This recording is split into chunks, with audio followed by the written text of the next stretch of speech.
Yummy, yummy. Guys.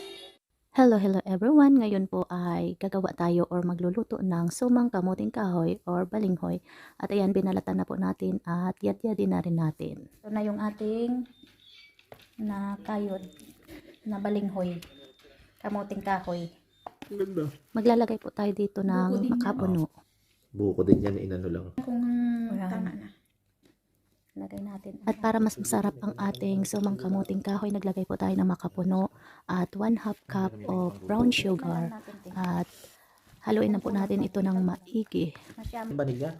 Meron dun, no? Lagyan natin ng vanilla. Sorry.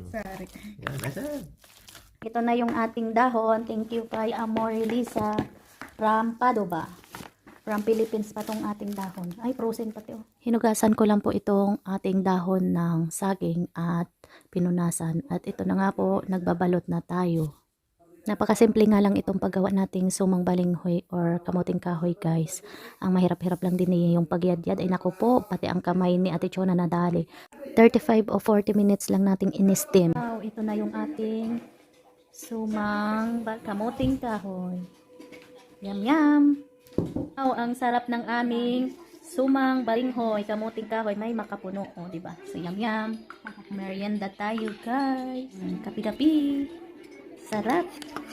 Thank you nga pala sa kay Amore Lisa sa pagbigay ng dahon ng saging.